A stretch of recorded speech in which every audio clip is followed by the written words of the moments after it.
There's a deal being finalized right now in Washington that nobody is talking about loudly enough. A deal so consequential, so strategically explosive, that when the details leaked into diplomatic circles in late February of 2026, the phones inside the Israeli Prime Minister's office reportedly did not stop ringing for 24 hours straight. Senior Israeli officials, men who have spent their entire careers navigating the most dangerous corridors of Middle Eastern geopolitics, used words like betrayal and catastrophic miscalculation. One senior Israeli defense figure, speaking anonymously to a journalist in Tel Aviv, reportedly said, "We helped Washington start this fire. We did not expect Washington to hand the match to our neighbors while the fire was still burning." By the end of this video, you will understand exactly what that means. You will understand the secret architecture of a nuclear trap that Mohammed bin Salman has been quietly building for over 2 years, why the Trump administration walked straight into it, and why what is unfolding right now in the Persian Gulf is not simply a war between the United States, Israel, and Iran. It is the opening chapter of a complete realignment of power in the Middle East, one that could leave Israel more isolated, more exposed, and more strategically vulnerable than at any point in its entire history. Stay with this, because the final revelation in this video is the one that changes everything. To understand the nuclear trap, you need to understand the moment it was set.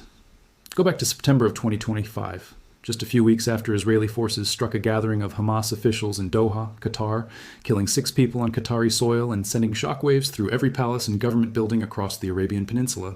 The Gulf states had watched for 2 years as Israel extended its military reach further and further, from Gaza to Lebanon, from Lebanon to Syria, from Syria to Yemen, from Yemen to Iran itself. But striking Qatar, a country that hosts the largest American airbase in the entire Middle East, a country that had been operating as a behind-the-scenes diplomatic channel, a country with whom every Gulf nation had deep and intricate economic ties, that was a line no Gulf leader could pretend had not been crossed. Within days of that strike, something extraordinary happened in Riyadh. Pakistan's Prime Minister Shehbaz Sharif flew to Saudi Arabia for a state visit, and what was signed in the grand halls of Al Yamama Palace was described publicly as a strategic mutual defense agreement, a framework in which any act of aggression against one nation would be considered an act of aggression against both. But what happened the following Thursday night on Pakistani television changed the entire strategic calculus of the Middle East in a single broadcast. Pakistan's Defense Minister Khawaja Mohammed Asif sat before the cameras and, in language that was anything but ambiguous, declared that Pakistan's nuclear program would be made available to Saudi Arabia if needed.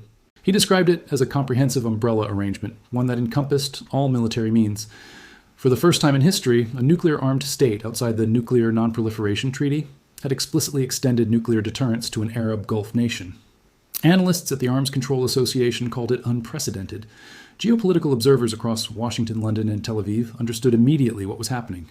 Saudi Arabia had just placed itself under a nuclear umbrella, and that umbrella was pointed in a direction that had nothing to do with India and everything to do with the only nuclear-armed state in the Middle East that had been conducting military strikes across the region without consequence. Israel was not named. It did not need to be. The message was received. Now here is where the story becomes genuinely extraordinary, and where the trap begins to close.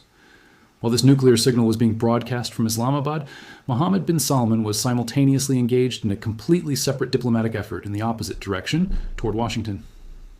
In November of 2025, MBS made his first visit to Washington since 2018. The visit was framed publicly as a reset, a warm bilateral upgrade between 2 old allies. But the contents of what was agreed upon in those meetings represent one of the most consequential strategic documents to emerge from the Trump White House. According to congressional documents reviewed by the Associated Press and reported by PBS News, the Trump administration had been advancing a civil nuclear cooperation agreement with Saudi Arabia, one that, unlike every previous American nuclear deal in the region, appeared to include a pathway to uranium enrichment on Saudi soil. The UAE, when it built its Baraka nuclear plant with American technology, explicitly agreed to forego enrichment entirely. That was called the gold standard of non-proliferation agreements. Saudi Arabia was being offered something very different. Congressional documents obtained by non-proliferation experts revealed that the draft agreement would open the door to what officials described as a joint declaration on the completion of negotiations on civil nuclear energy cooperation. Kelsey Davenport of the Arms Control Association, after reviewing those documents, wrote that the language suggested that once a bilateral safeguards agreement was in place, it would open the door for Saudi Arabia to acquire uranium enrichment technology or capabilities, possibly even from the United States. Think about what that means in the context of everything else happening simultaneously.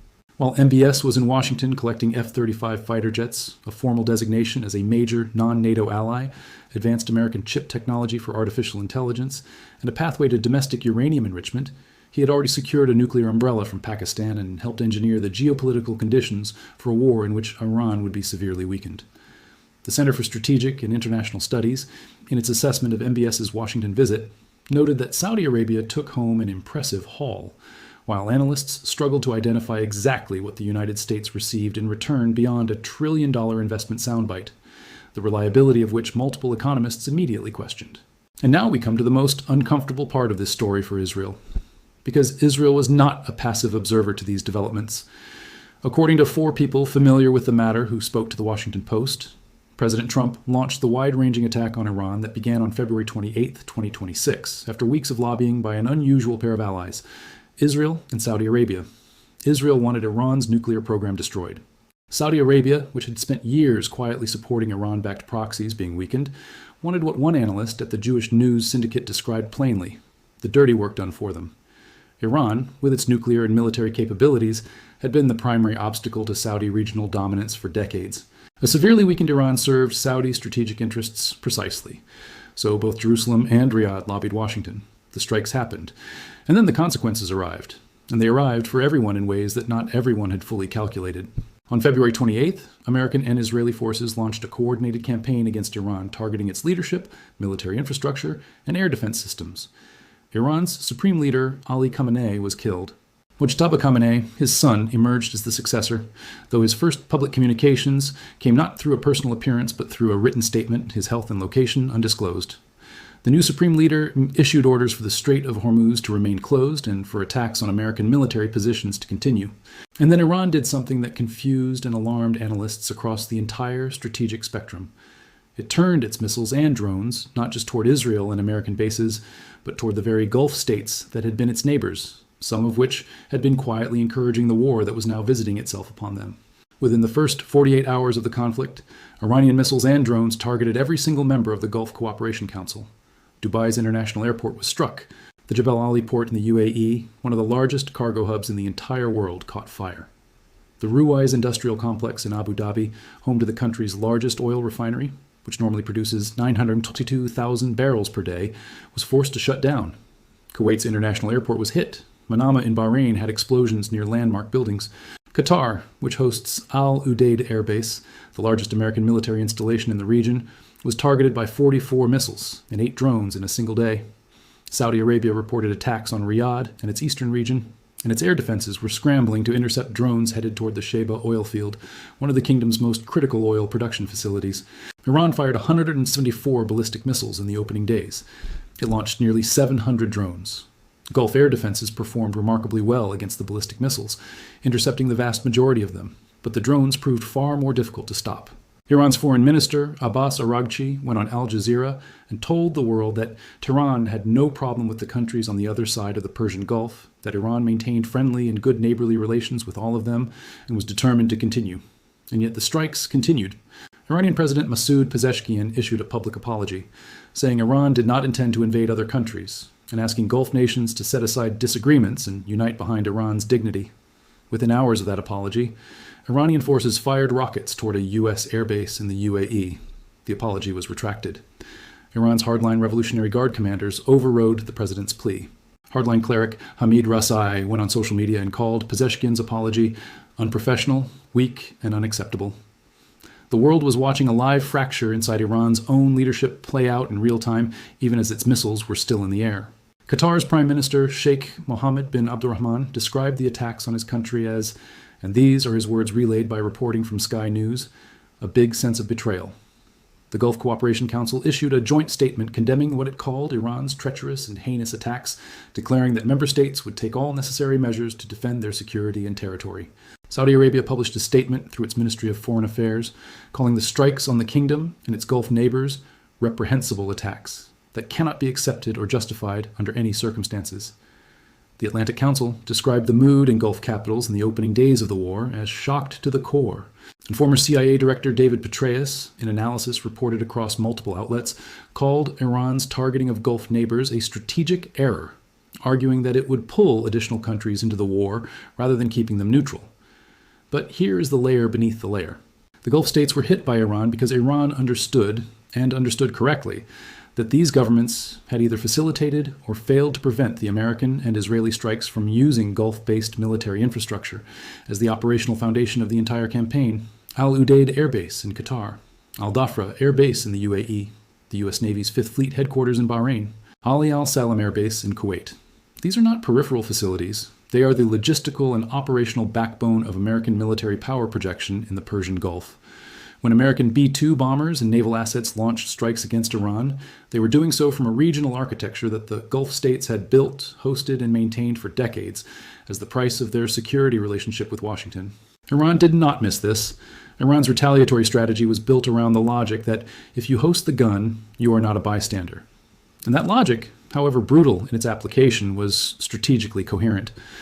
Now step back and look at the economic dimension of this war, because this is where the consequences stop being regional and start being planetary. The Strait of Hormuz is 20 miles wide at its narrowest point. It is surrounded on 3 sides by Iranian territory. And through that 20-mile gap flows approximately 20% of the world's daily oil supply, roughly 20 million barrels per day. It also carries 20% of the global liquefied natural gas supply, including the vast majority of Qatar's LNG exports, which heat homes and power factories across Europe and Asia. When an IRGC commander stood before cameras on March 2nd and said, "The strait is closed and any vessel attempting to pass through will be set ablaze," that was not a bluff. Within days, tanker traffic dropped to 0. At least 5 tankers were damaged. 2 maritime workers were killed. More than 150 ships sat anchored outside the strait, waiting. The economic data that followed was catastrophic in its speed and scale. Brent crude oil, which had been trading around $70 per barrel before the strikes began, surged past $100 within days. West Texas Intermediate soared 98% in a single day, rising to $108 per barrel. The U.S. crude market recorded its largest single-week gain in futures trading history, dating back to 1983. Goldman Sachs economists modeled the scenarios and raised their 2026 U.S. inflation forecast by 0, 8 percentage points, and trimmed GDP growth projections by 0, 3 percentage points. In their more extreme scenario, where oil disruptions persist for a full month with crude averaging $110 through March and April, they raised their recession probability by 5 percentage points to 25%. Oxford Economics modeled a scenario with oil at $140 for 2 months and concluded it would push the Eurozone, the United Kingdom, and Japan into economic contraction while creating what they described as an economic standstill in the United States. The economist stated directly that if the strait remained closed through the end of March, crude could surge to between $150 and $200 per barrel, which it called a recipe for global recession and a repeat of the stagflation of the 1970s. And oil was far from the only product being strangled. Approximately 1/3 of global fertilizer trade transits the Strait of Hormuz. Fertilizer prices spiked immediately, with urea at the New Orleans hub rising from $475 per metric ton to $680 per metric ton. Agricultural economists noted that this was happening at precisely the moment when Midwestern American farmers were entering the spring planting window for corn and soybeans. Aluminum shipments were disrupted, steel inputs were rerouted. Pharmaceutical ingredients, petrochemical feedstocks, plastics, rubber, and electronics all depend on supply chains that thread through the Gulf. Shipping companies Maersk and Hapag-Lloyd suspended Middle Eastern routes entirely. Those vessels that attempted rerouting around the Cape of Good Hope, the southern tip of Africa, were adding 10 to 14 days to their voyages and facing astronomical insurance premiums, which had already hit a 6-year high before the war began and surged further once the IRGC commander declared the strait closed. China, which sources approximately 7% of its oil through the Strait of Hormuz, faced the most acute import dependency of any major economy. Japan and South Korea, which import roughly 80% of their energy needs, were confronting what analysts described as a cold reality. Japan asked its government to release strategic oil stockpiles. Refiners in Tokyo were sourcing 95% of their crude from Saudi Arabia, Kuwait, the UAE, and Qatar, with 70% of that delivered through ships that passed through the Strait of Hormuz. South Korea's net oil imports represented 7% of its entire gross domestic product, and Nomura analysts placed it among the most vulnerable economies in the world to the current disruption. European natural gas prices nearly doubled after Qatar announced that Iranian drone strikes had forced a halt to all gas production in the country. Qatar's energy minister, Saad al-Kaabi, warned on March 6th that if the war continued, other Gulf energy producers might be forced to halt exports and declare force majeure, and in words that captured the scale of what was at stake, said that this will bring down economies of the world. Saudi Arabia was attempting to compensate. The kingdom was diverting crude exports through the east-west pipeline to its Red Sea port at Yanbu, bypassing the Strait of Hormuz entirely. The UAE was routing oil to Fujairah on the Arabian Sea, but the combined capacity of these alternative pipelines was insufficient. Analysts calculated a deficit of approximately 12 million barrels per day that simply could not be rerouted through existing infrastructure. And the Red Sea route came with its own risks because the Houthis in Yemen, despite Iran's proxy network being weakened, retained strike capabilities, and had every incentive to complicate any Saudi effort to stabilize global energy markets. The market was treating every statement from Washington as a real-time trading signal. Rystad Energy's chief economist told The Hill that the world is not going to be able to withstand the closure of the Strait of Hormuz, and that if it remained shut, prices would move toward $200 per barrel, because eventually Saudi Arabia, which produces 10 million barrels per day, would need to shut its own production to prevent further damage to its infrastructure. That is the scenario that ends the global economy as it currently functions. And now we come back to Mohammed bin Salman and the trap that was set and is now closing. Here's the full picture assembled in sequence. In September 2025, MBS signs a mutual defense pact with nuclear-armed Pakistan, securing a nuclear umbrella for Saudi Arabia, and signaling to Israel that for the first time, a Gulf state had a deterrent framework beyond the American security guarantee. In November 2025, MBS visits Washington and extracts from the Trump administration a package that includes F-35 jets, major non-NATO ally status, advanced AI technology, and a civil nuclear cooperation agreement that experts say opens the door to uranium enrichment on Saudi soil. Saudi Arabia already secured most of what it wanted from Washington without normalizing relations with Israel. The normalization prize, the thing Israel was supposed to receive in exchange for all of this, was rendered functionally obsolete because Riyadh obtained the security architecture without paying Jerusalem's price. Then, in late February 2026, Israel and Saudi Arabia both lobby Washington to strike Iran. The strikes happen. Iran's nuclear and military capabilities are severely degraded. The dirty work, as the JNS analyst put it, was done for Saudi Arabia without Saudi Arabia having to fire a single missile. And now, with Iran weakened, with MBS holding a U.S. security umbrella, a nuclear umbrella from Pakistan, a pathway to domestic enrichment, F-35 jets on order, and an economy that, despite the oil price disruption, will ultimately benefit from sustained high crude prices. Once the strait reopens, the strategic position of Saudi Arabia in the post-war Middle East is fundamentally stronger than it was 6 months ago. Israel, meanwhile, is confronting a reality that is generating genuine alarm inside its security establishment. A Saudi Arabia that is simultaneously closer to nuclear capability, shielded by Pakistani deterrence, armed with American fifth-generation fighters, economically strengthened by the oil shock that is hurting everyone else, and no longer bound by any normalization framework with Jerusalem, is not the Saudi Arabia that Israeli planners were working with when they helped push for strikes on Iran. The Washington Institute for Near East Policy had flagged this possibility explicitly before the war, noting that the architecture of the grand bargain between Washington, Riyadh, and Jerusalem was already obsolete before the first bomb fell, because Saudi Arabia had captured most of the prize without paying the price. Now, in the post-strike environment, with Iran weakened but not eliminated, with a new supreme leader issuing orders from an undisclosed location, and with the Gulf states reassessing their entire security doctrine in the wake of Iranian strikes on their civilian infrastructure, the regional order is being rewritten in real time. The editorial writers at Dawn in Pakistan called the Mutual Defense Agreement between Islamabad and Riyadh the most significant upgrade to Pakistan-Saudi defense relations in decades. Professor Juan Cole described it as an Islamic NATO. Critics cautioned against overstating its nuclear implications, and they were right to note that extended deterrence is difficult and that Pakistan's commitments were deliberately ambiguous. But the Arms Control Association stated clearly that Pakistan's agreement with Saudi Arabia is the first time that a nuclear state outside the NPT has made an extended nuclear deterrence commitment to another state. Whatever the practical military details, the symbolic and strategic message was unambiguous.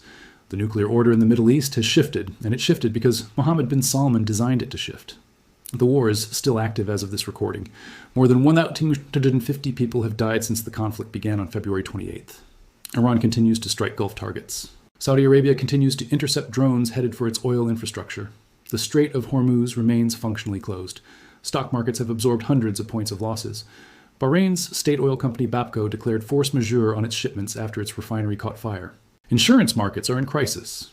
And in Washington, Trump has told reporters that any decision on when to end hostilities will be a joint decision with Benjamin Netanyahu, which means that the timeline of the war is being determined by two governments, neither of which is bearing the primary economic cost of the disruption, while the rest of the world watches oil climb toward prices that economists say could force a global recession. The question that analysts across every major institution are now struggling to answer is not whether MBS made a strategic masterstroke. Looking at the sequence of events, the Mutual Defense Pact, the Washington deal, the nuclear enrichment pathway, the F-35 agreement, the coordinated lobbying for strikes on Iran, and the position Saudi Arabia now occupies with Iran weakened, and its own deterrence architecture strengthened, the answer to that question is evident. The question now is whether the trap was designed only to benefit Riyadh, or whether it was designed to permanently reshape the nuclear order of the entire Middle East.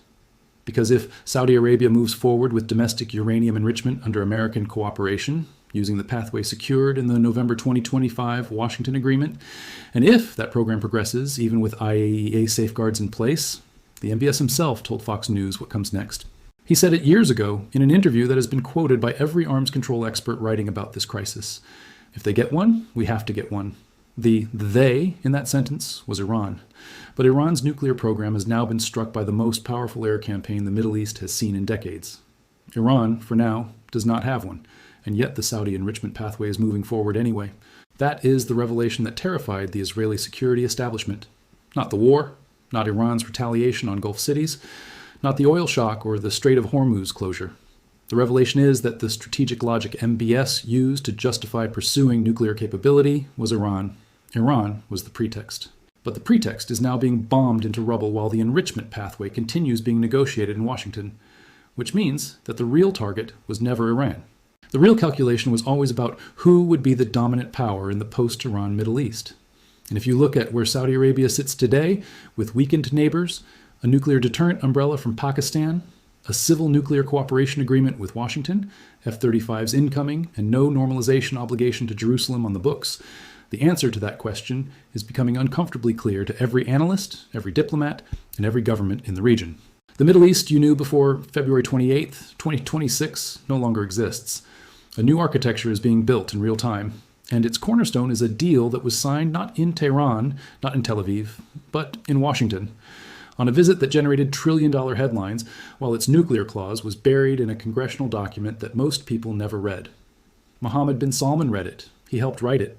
And that is why, right now, in the corridors of power from Jerusalem to Tokyo, from London to Beijing, the phones are not stopping ringing. Before we go any further into what happens next, it is worth pausing on the economic devastation in its full granular detail, because numbers on a screen do not capture what is actually happening to real economies, real supply chains, and real people when a 20-mile wide waterway closes. The Strait of Hormuz is not just an oil pipeline. It is the circulatory system of the global industrial economy. Roughly 27% of the world's entire seaborne trade in crude, oil, and petroleum products passes through it. 1/5 of the global liquefied natural gas supply goes through it. 1/3 of global fertilizer trade, including massive volumes of nitrogen and urea that feed crops on 6 continents, transits through it. Industrial metals, pharmaceutical ingredients, plastics, semiconductors, sugar, automotive components, chemicals that go into everything from paint to batteries to the packaging around your groceries, all of it moves through those 20 miles of water between Iran and Oman. When UNCTAD, the United Nations Trade Agency, published its emergency assessment of the Strait of Hormuz disruption, it described the situation in language that was restrained in style but devastating in substance. Higher energy, fertilizer, and transport costs would increase food costs and intensify cost of living pressures, particularly for the most vulnerable. The agency noted that rising energy, transport, and food costs could strain public finances and increase pressure on household budgets across developing economies. It drew explicit comparisons to the economic shocks of the COVID-19 pandemic and the early months of the war in Ukraine. Both of those events scarred the global economy for years. What is happening in the Strait of Hormuz is structurally comparable and, in some dimensions, more acute. Because, unlike COVID, this disruption is geographically concentrated at a single choke point that cannot simply be routed around through digital infrastructure. China's exposure is the largest of any single economy, approximately 45. 7% of China's oil imports pass through the Strait of Hormuz.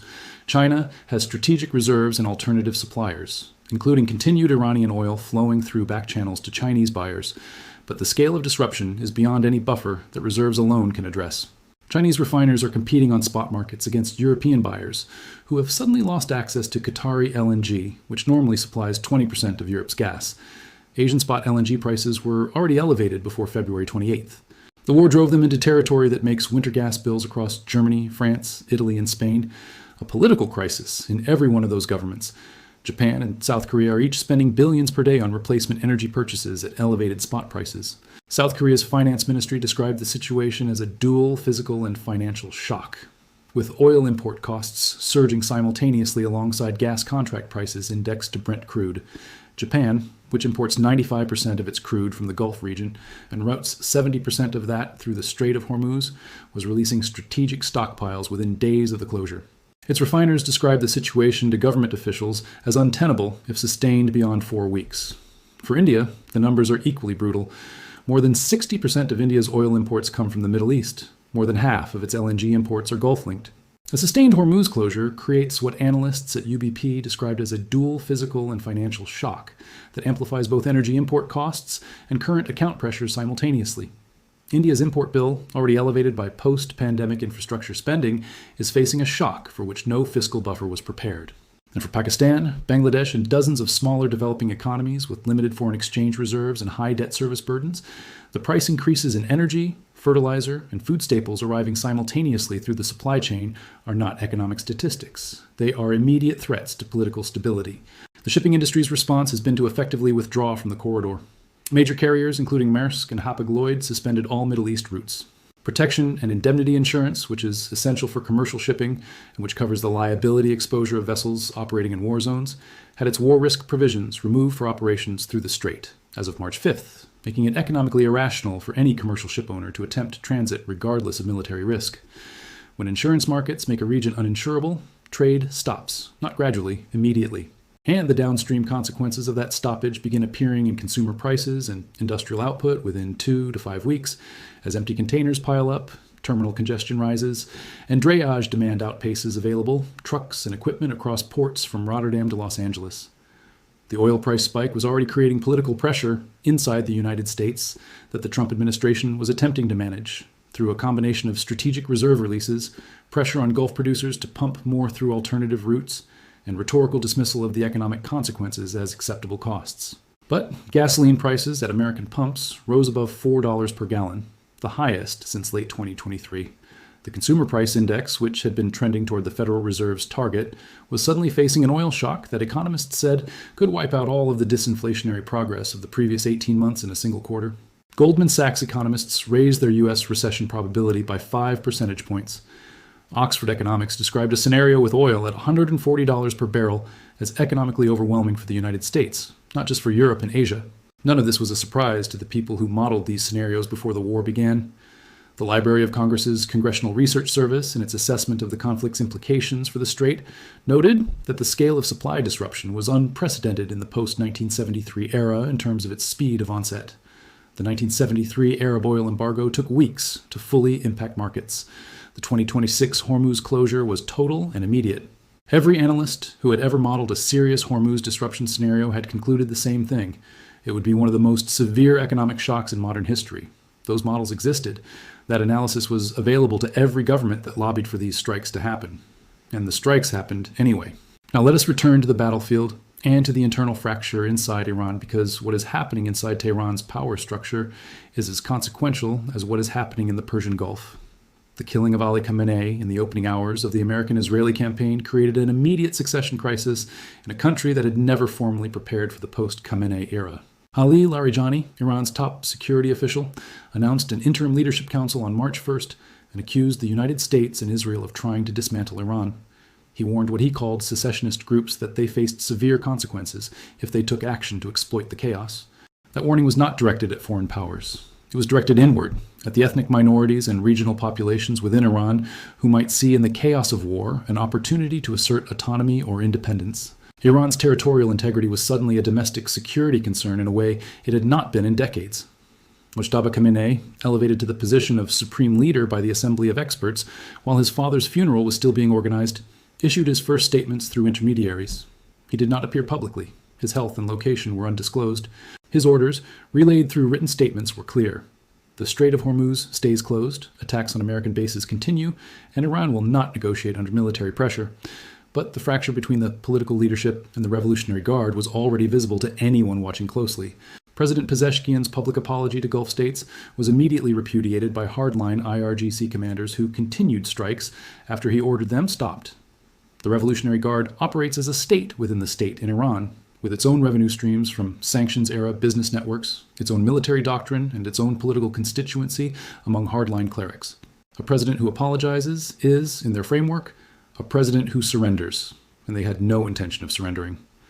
Former CIA Director Petraeus analyzed Iran's decision to strike Gulf neighbors as a strategic error, arguing that it would pull additional countries into the war by demonstrating conclusively that Iran poses a direct threat to Gulf sovereignty. He was not wrong from a narrow tactical perspective. The GCC states, which had been trying to maintain a posture of enforced neutrality, absorbing Iranian strikes while insisting they were not parties to the conflict, were being pushed by public opinion and military reality toward more active responses. Saudi Arabia and the UAE had both made statements reserving the right to respond to Iran's attacks. The Atlantic Council noted that Saudi Arabia and the UAE had made clear that Iranian attacks crossed a red line. Whether and how the Gulf states would respond militarily was, as of the time of this recording, still unresolved. But the calculus was shifting. The Atlantic Council's analysts, in their assessment published just 2 weeks into the conflict, described what they called the real nightmare scenario for Gulf leaders: strikes on power grids, water desalination plants, and energy infrastructure. Without air conditioning and water desalination, the scorching, hot, and bone-dry Gulf countries are essentially uninhabitable. That statement sounds dramatic. It is accurate. Saudi Arabia, the UAE, Qatar, Kuwait, and Bahrain are desert nations where average summer temperatures exceed 45 degrees Celsius and where fresh water is produced almost entirely by energy-intensive desalination. If Iran's drones and missiles find their way to water desalination infrastructure, the consequences are not economic. They are humanitarian in the most immediate sense. Gulf leaders understand this, which is why their public statements have been furious condemnations paired with military restraint, a posture that reflects not weakness, but a calculation that escalation to full direct military confrontation with Iran, even a severely damaged Iran, carries risks too extreme to accept casually. And here is the irony that will define the historiography of this conflict for decades. Saudi Arabia helped lobby for strikes that were supposed to eliminate the Iranian threat. Iran's response has now demonstrated that even a severely damaged Iran retains enough capability to strike Gulf infrastructure, close the world's most important energy corridor, and impose economic costs that the entire global economy is absorbing. The Gulf states are discovering that the price of eliminating a weakened adversary is that the adversary's death throes are paid for, not by the powers that ordered the strikes, but by the neighbors who hosted the bases. Qatar is paying that price. The UAE is paying it. Bahrain is paying it. Kuwait is paying it. Saudi Arabia is intercepting drones aimed at its oil fields and watching its eastern region absorb missile alerts. All of this while American officials talk about a small price to pay for removing the nuclear threat. Trump's own statement in response to the Gulf state attacks was, by the accounts of multiple Gulf diplomatic sources, received with barely concealed fury in Riyadh and Abu Dhabi. He had told CNN that the Iranian attacks in the Gulf were the biggest surprise of the conflict so far, and that the Gulf countries had been expected to be very little involved. That statement confirmed what Gulf leaders had suspected. Washington had not adequately modeled or planned for the Iranian response to Gulf-hosted American infrastructure. The American assumption was apparently that Iran would absorb the strikes and limit its retaliation to Israel and American forces directly. That assumption was wrong, and the people paying for that miscalculation are the Gulf nations whose skylines were lit up by drone strikes. What does all of this mean for the next phase? The military campaign is continuing. The economic disruption is compounding. Iran's new leadership, operating from undisclosed locations and through an interim leadership council, has declared it will not negotiate under military pressure while simultaneously suffering strikes that have killed over 1,000 Iranian civilians and displaced more than 100,000 people. The international community, including France, Germany, the United Kingdom, Austria, Belgium, India, Morocco, Turkey, and dozens of others, has condemned Iran's strikes on Gulf neighbors. But condemnations do not reopen a closed strait. They do not bring oil prices down. They do not restore the Bahrain refinery or restart Qatar's gas production. Diplomatic statements do not have the weight of 20 million barrels per day. The IEA's release of 400 million barrels from strategic reserves represents roughly 20 days of the disrupted daily volume. It is a signal of intent and a pressure release valve. It is not a solution. A solution requires either military action to reopen the strait, which carries its own escalatory risks that American military planners are acutely aware of, or a diplomatic off-ramp that allows Iran's new leadership to suspend hostilities without appearing to capitulate to American military pressure, which is precisely the political outcome the hardline IRGC commanders are determined to prevent. The overlap between those two constraints is very narrow, and every day that the strait remains closed, every additional dollar that oil prices climb, every additional week that Asian refiners go without Gulf crude brings the global economy closer to the recession threshold that Goldman Sachs, Oxford Economics, Rystad Energy, and every other major analytical institution has identified. This is the world that the nuclear trap was built within. Mohammed bin Salman did not create the conditions for this war from scratch. He navigated a set of pre-existing tensions: American pressure on Iran, Israeli security concerns, Gulf frustration with Iranian proxy networks, and international fatigue with the Iranian nuclear program, and he positioned Saudi Arabia to emerge from whatever resolution follows as the dominant regional power. His nuclear enrichment pathway from Washington continues to advance. His Pakistani nuclear umbrella continues to stand. His F-35 acquisition process continues. His major non-NATO ally designation, secured before a single bomb fell, is now being interpreted by Gulf security analysts not as a reward for Saudi cooperation, but as the cost that Washington paid for Riyadh's acquiescence to the campaign. And his economy, which was facing a projected budget deficit of $27 billion in 2025 due to oil prices near $65 per barrel, is now operating in an environment where oil exceeds $100 per barrel and is potentially heading far higher. Vision 2030, MBS's ambitious program to modernize Saudi Arabia and reduce its dependence on oil revenue, has paradoxically been given financial oxygen by a war that was justified in part by the threat that Iranian power posed to the region's stability. Every dollar above the Saudi break-even oil price goes directly into the kingdom's fiscal calculations. At $100 per barrel, Saudi Arabia can fund Vision 2030, its defense modernization, its social spending programs, and its sovereign wealth fund contributions simultaneously. The war that MBS helped engineer is, from a purely financial standpoint, solving the budgetary problem that analysts were writing about just 6 months ago. None of this is to say that MBS wanted the Strait of Hormuz closed, or wanted drones to fall on Gulf cities, or wanted Bahrain's refinery to burn. Those consequences damage Saudi interests too. But there is a difference between an outcome that was unwanted and an outcome that was unforeseen. The strategic architecture that MBS built, the nuclear deal with Pakistan, the Washington enrichment pathway, the lobbying for American strikes on Iran, the maintenance of plausible deniability throughout, suggests a level of strategic foresight that is difficult to reconcile with the idea that the Gulf strike consequences were genuinely surprising in Riyadh. More likely, they were priced in as an acceptable cost of achieving a set of strategic objectives that extend far beyond the duration of this war. The analysts at the Foreign Affairs Forum described the disruption of the Strait of Hormuz as permanently altering the energy markets as they existed before February 28th. Whatever the diplomatic resolution of the military conflict, the world will not return to the pre-war energy architecture.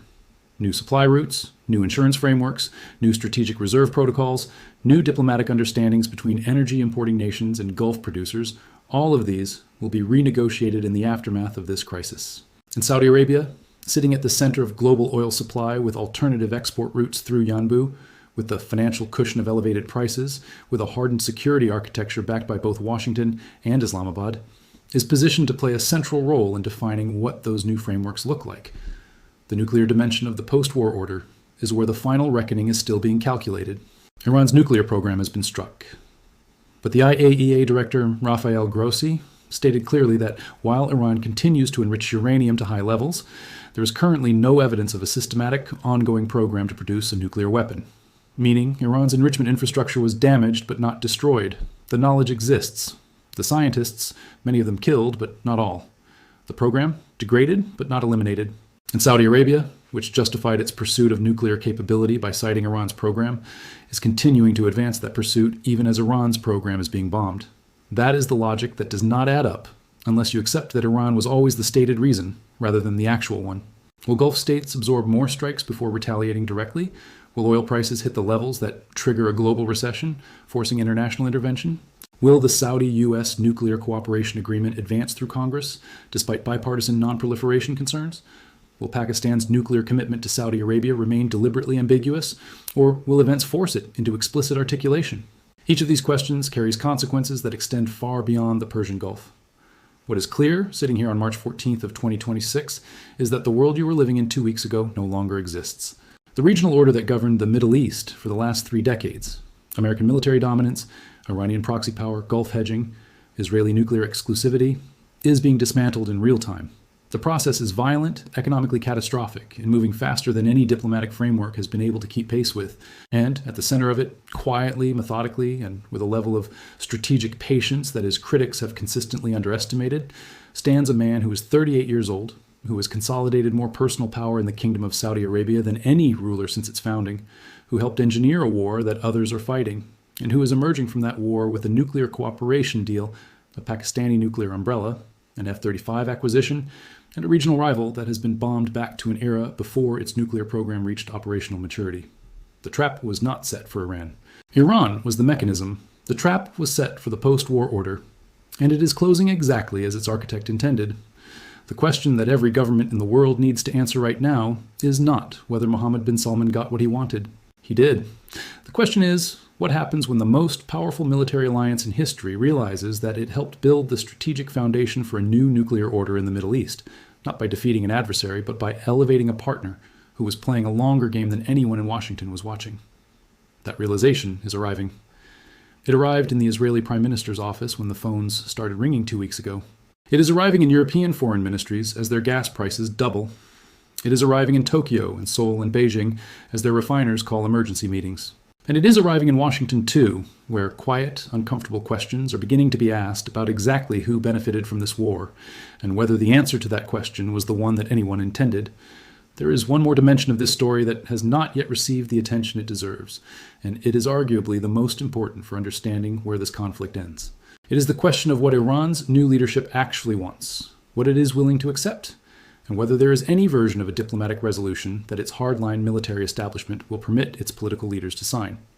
Because the answer to that question determines everything else, including whether the Strait of Hormuz reopens in weeks or months, whether oil stabilizes below 100 or continues toward the levels that economists say threaten global recession, and whether the military campaign expands or contracts. President Pezeshkian, before his apology to Gulf neighbors was publicly retracted under pressure from the Revolutionary Guard, had articulated Iran's conditions for a ceasefire in terms that were simultaneously clear and politically impossible for Washington to accept under the current conditions. Iran wanted formal recognition of its legitimate rights as a sovereign nation. It wanted reparations. It wanted international guarantees against future aggression. These are not unreasonable demands from the standpoint of international law. They are also demands that no administration in Washington, and certainly not the Trump administration, could publicly accept without being perceived as capitulating to a state it had just spent billions of dollars bombing. The gap between what Iran needs politically to stop fighting and what Washington can politically offer is enormous. And every day that gap exists, every additional strike Iran absorbs, every additional Revolutionary Guard commander killed, the terms that Mojtaba Khamenei's Leadership Council will consider acceptable become harder to reach. Meanwhile, the economic clock is running. Goldman Sachs' recession probability for the United States is already rising. Japan's strategic reserves have a finite duration.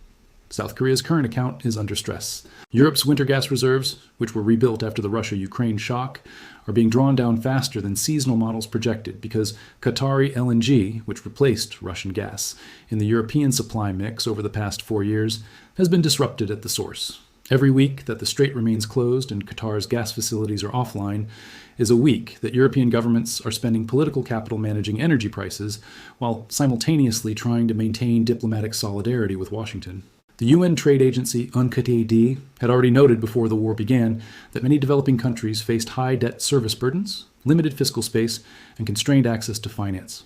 For those economies, the simultaneous shock of higher oil, higher food, higher transport costs, and the dollar strengthening as global investors flee to safety represents a potential debt crisis on top of an energy crisis on top of a food security crisis. Pakistan, whose oil imports are already constrained by foreign exchange limitations, had formally requested that Saudi Arabia reroute crude shipments through the Red Sea port of Yanbu to circumvent the strait closure. That arrangement was being facilitated, with at least one crude shipment rerouted, but it was insufficient to fully replace what Pakistan would normally receive through normal Gulf shipping channels. Ethiopia, heavily dependent on refined petroleum imported from the UAE, Saudi Arabia, and Kuwait, was facing fuel price shocks with no domestic production to fall back on. Bangladesh, Nigeria, Sri Lanka, and dozens of other economies in similar positions were absorbing the economic consequences of a war they had no role in starting and no ability to influence. This is the full moral and strategic weight of what has been set in motion. The decisions made in private meetings between American, Israeli, and Saudi officials in the months leading up to February 28th have generated consequences that extend to every corner of the global economy, with the heaviest costs falling not on the nations that made those decisions, but on the most economically vulnerable populations on Earth.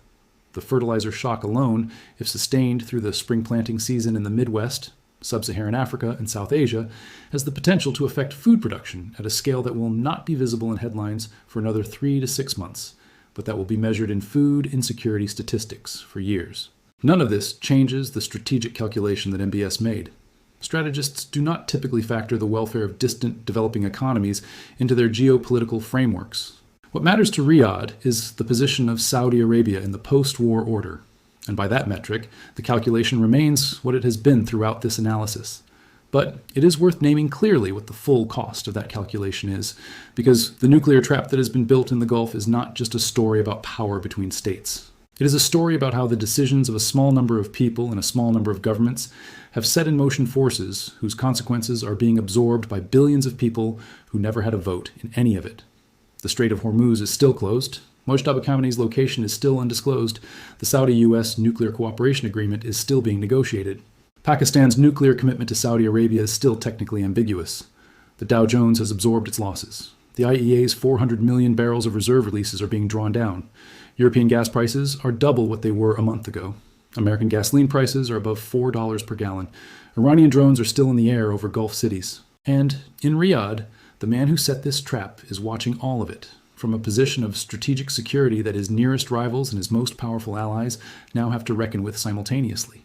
The next chapter of this story will be written in the coming weeks and months. It will be written in the negotiations that eventually happen between Iran's battered leadership and an American administration that is spending $5 billion per day on a war whose end date Trump has declined to specify. It will be written in the congressional debates over the Saudi nuclear cooperation agreement, where bipartisan nonproliferation concerns are beginning to generate serious opposition. It will be written in the boardrooms of Tokyo and Seoul and Frankfurt, where energy executives are modeling long-term supply alternatives to Gulf dependence and finding very few options that do not involve decade-long infrastructure investments. It will be written in the intelligence assessments that are landing on the desks of Israeli security officials who are now asking, with genuine urgency, whether the strategic gain of destroying Iran's nuclear program is commensurate with the strategic cost of the Saudi nuclear architecture that is being built in the vacuum. And it will be written, eventually, in the history books that will look back at this period and ask, who saw this coming, who planned for it, who benefited from it, and who paid for it? The answer to the first 3 questions may well center on one office in Riyadh. The answer to the last question is already being written across every economy on Earth that depends on a 20-mile wide waterway, staying open for the global economy to function. The trap was brilliant. The trap worked. The question that the world is now living inside is what comes after a trap closes. And no one, not in Washington, not in Tel Aviv, not in Tehran, and perhaps not even in Riyadh itself, knows the full answer yet.